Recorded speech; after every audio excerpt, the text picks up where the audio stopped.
So the interesting part was even some women joined him to abuse me. And they say, witch, hey, that is how they do. They'll just come in and be causing trouble in the, park, causing trouble in the bus and all of that. They were calling me all sorts. I did not say a word. And I think that was even what made them more angry. But at the end of the day, we went on that trip.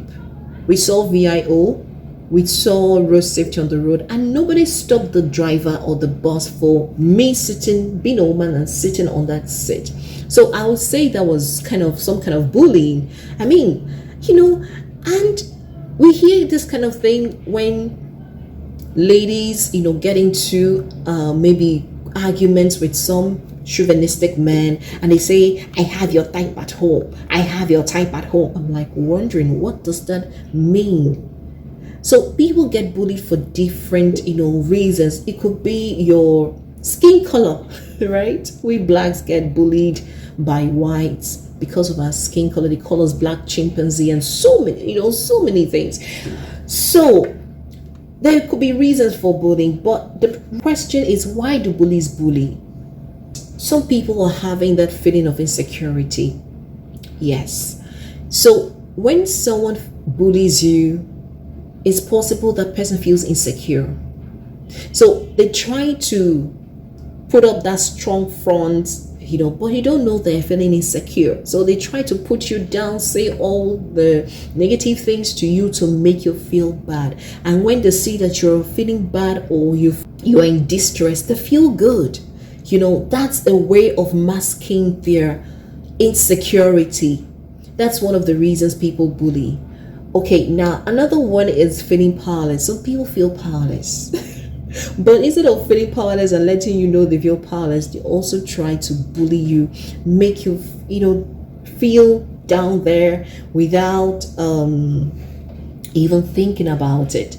There's also the need to control. Some people just want to control you. Some people, we have control freaks around us. They just want to subdue you. They want to subjugate you, just like some men.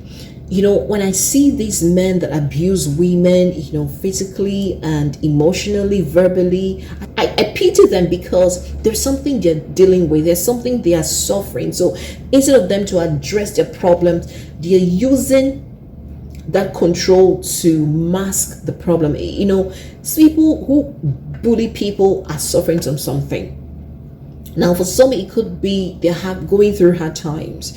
Now, if you see kids that come from dysfunctional homes, when you see kids abusing other kids, if you check carefully, there's a high possibility that they are, from dysfunctional homes where their fathers and their mothers are always at each other's daggers drawn. They are fighting, they are quarreling, and all sorts.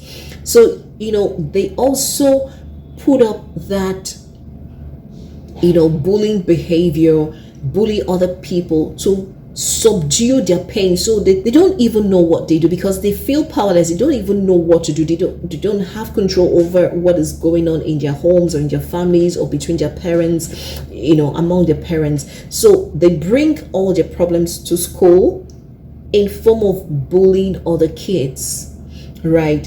And for some, there is reward for bullying.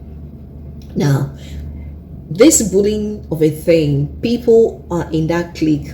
Let me say that, for instance. So you bully someone and you have people that are encouraging you. Oh, guy, that's it. They give you a thumb up. Oh, that's it. We need to, and bullies know themselves. If you bully people, if you're a bully, when you see a bully, you recognize your team member, your club member, because you see that when you treat people harshly, when you do stuff, when you're unkind to people, when you use those harsh words on people, you see people applauding you. Oh, correct, you did well.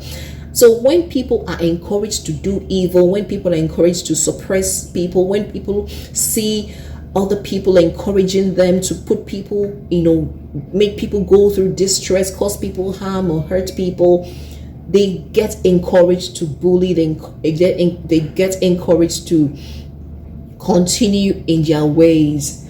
Now, bullying thing can be handled, right? It's just for you to admit that you're a bully. Is for you to admit that you're a bully and get help. You can get therapy. People can talk to you instead of bullying people to mask your problems. Talk to therapists, talk to counselors, talk to coaches who would help you, deal with those problems that make you to bully other people. The person you are bullying is not your problem. The person you're bullying is not your problem. Your victim is not your problem. There is something that makes you to bully people, and that is the problem. Every bullying behavior has an origin. Just like every abusive behavior has its origin. So until you deal with that from the root, it will continue. So we need to ask you deep questions. I'm not a therapist, but when I see people do certain things, I'm always curious to know why. So when you tell me you do this, you did this, I want to know why you did it. Not because that person said, looked you in a certain way, or for some men, they try to find excuses for their abusive behavior. But hey, abusers don't have to have reason to abuse. It has nothing to do with the way a woman looked at the husband, or what a woman says to a man who abused her. It has nothing to do with the way you dressed. It's just like people that rape or molest children, pedophiles and all of them. The children they molest are not their problem. They have a big problem they have to deal with, but they are masking their problem. I am not a psychologist, I'm not a therapist, but I have done a bit of research. I have also, read up some articles. So there's an underlying issue that causes them to do what they're doing. Am I exonerating them? Am I saying they shouldn't face the consequences of their actions if they commit such crimes? Of course not. If you do anything, if you commit crime, you have to face the consequences of your actions. But what I'm trying to say is that every behavior, every negative behavior, every abusive behavior has its origin. So the person who is abusing you, you are not the problem. The person who is bullying you, you are not his or her problem. There is something he or she is dealing with that she or he has not come to terms with, or is finding very difficult to admit or accept. So you know that if you're being bullied, you're not the problem. You're not the one with the problem, but the person bullying you. But how can this be handled? By going for therapy. Now, for you who is being bullied, you can stand up to your bully. I remember when I was growing up, right, in primary school days, nursery school.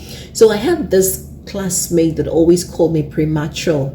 He'll call me premature. He'll call me, all of that. And I didn't know where that came from. I was very little then. But I remember holding this guy one day and beating him. I beat him like I bite him. I beat him on the nose so hard that blood started, he started bleeding. I didn't even wait for school to dismiss, and I ran home. I was in nursery school. I won't forget. I think I was in nursery 3. I think nursery 3 is the last class you get to before you graduate to get into primary 1, right? Good. I think I was in nursery 3. I remember it. I still remember because I used to bite a lot. Biting people was a way of defending myself. I used to bite. If you hold me in a tight corner, I'll just and I bite you. I don't leave you until I've left my teeth mark on your body, on that part of your body. So I beat this guy so badly, also, much that he started bleeding. I just left him. I thought the boy would die, and I ran home. I refused to come back to school for some days until my dad came and, sorted the whole problem. But the thing is, people do these things. You can stand up to the person that bully you. So I remembered something I wanted to share. So my dad will always tell us then, don't look for trouble, but if somebody looks for your trouble, don't spare that person. So my dad will tell you, if he beats you, if your child beats you up, beat him back. Let his parents come out, then we'll talk parents to parents.